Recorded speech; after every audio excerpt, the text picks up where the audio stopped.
Our next story tonight is about a mass slaughter. Zimbabwe wants to cull 200 elephants to feed its citizens.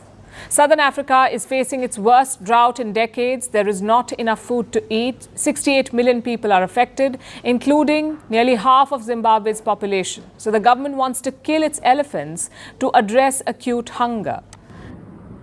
अभी कहाँ है वो सब donation वाले जो बहुत सारी फाउंडेशंस चलती हैं लोगों को खाना खिलाने के लिए, बिल गेट्स की वगैरह वगैरह जो भी लोग चलाते हैं, वो लोग कहते हैं वो लोग हेल्प कर दें। हाथियों को मारने की क्या ज़रूरत है यार। This is a first for the country since 1988 and it follows neighboring Namibia's decision. Last month, they approved the slaughter of 700 wild animals, including 83 elephants. The culling plans are controversial, but can they solve Africa's woes? Here's a report. Malawi, Zambia, Namibia, Lesotho and Zimbabwe. Southern Africa faces a severe drought. Crops are wiped out. There are acute food shortages. 68 million people are at risk, including nearly half of Zimbabwe's population.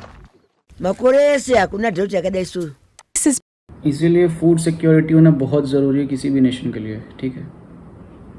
एक हम लोग का एक class होती थी हम लोग की कॉलेज टाइम पे,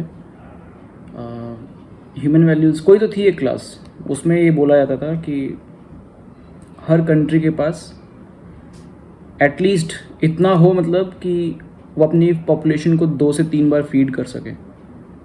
इतने रिसोर्सेज तो होने चाहिए कंट्री के पास, है ना। तो फूड सिक्योरिटी बहुत ज़रूरी है एनर्जी सिक्योरिटी के साथ साथ। It's by far the worst drought in years. Ever since I was born, I have never seen such a drought. This year it's too much. We are going to starve. We were expecting that we would harvest and sell to the national granary, but that will not happen. The heat was just too much. Zimbabwe is suffering from its worst drought in 4 decades. People are staring at acute hunger. So the country has authorized mass slaughter. They plan to कुछ भी हो, इंसान को दिक्कत सबसे पहले कष्ट जानवरों को होता है। चाहे ड्रॉट पड़ रहा हो, ठीक है, चाहे वॉर हो, सिविल वॉर हो, कोई क्राइसिस हो, कुछ भी हो, जानवरों पे सबसे पहले आफत आती है। हाथी, मतलब यूजुअली आपने सुना नहीं होगा, देखा नहीं होगा कि हाथियों को मारा जा रहा है इंसानों का पेट भरने के लिए, बट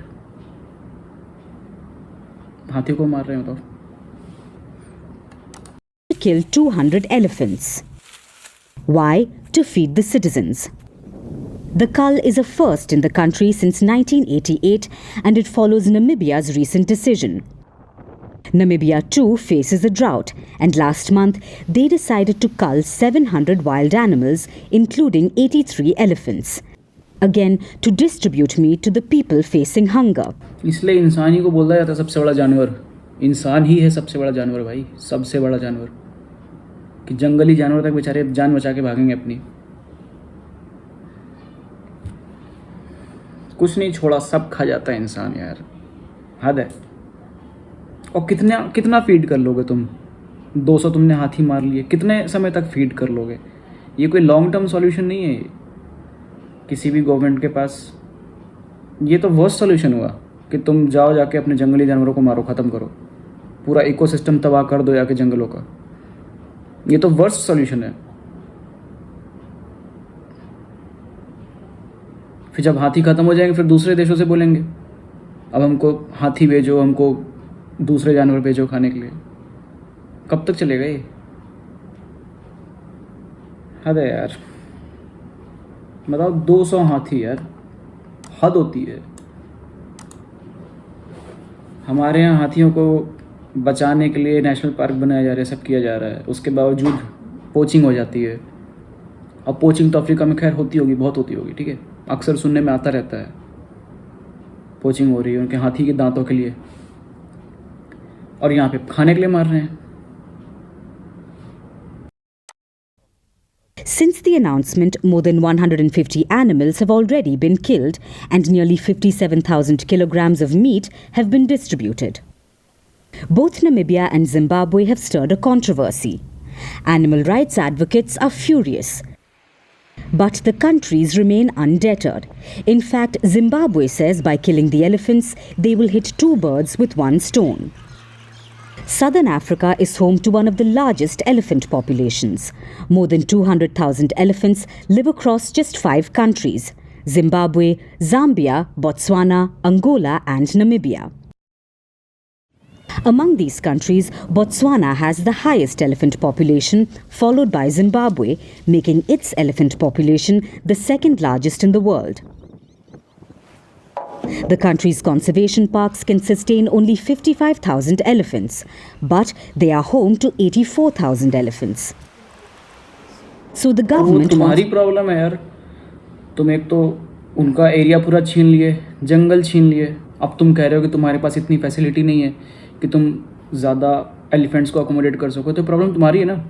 तुम क्यों इतना एक्सपेंड कर रहे हो जंगलों पे? क्यों उनके एरिया में जा रहे हो? जानवरों ने तो नहीं बॉर्डर बनाए थे। कोई जानवर जाके बॉर्डर नहीं बनाया था कि ये इतना एरिया हम डिमार्केट कर रहे हैं, यहाँ पे ये हमारा बॉर्डर है। तुम बना रहे हो देश, तुम जंगल तबाह कर रहे हो जानवरों के। अब तुम कह रहे हो तुम्हारे पास हाउसिंग फैसिलिटी नहीं है। तुम्हारी प्रॉब्लम है वो। तो हाथियों को मारोगे क्या? to decongest the parks, and the culling, they say, will be a drop in the ocean.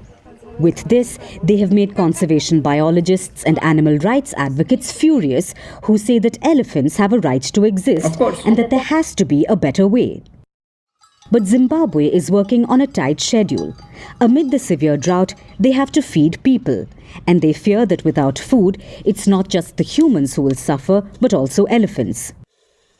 The drought may escalate human-wildlife conflicts because resources will become scarcer.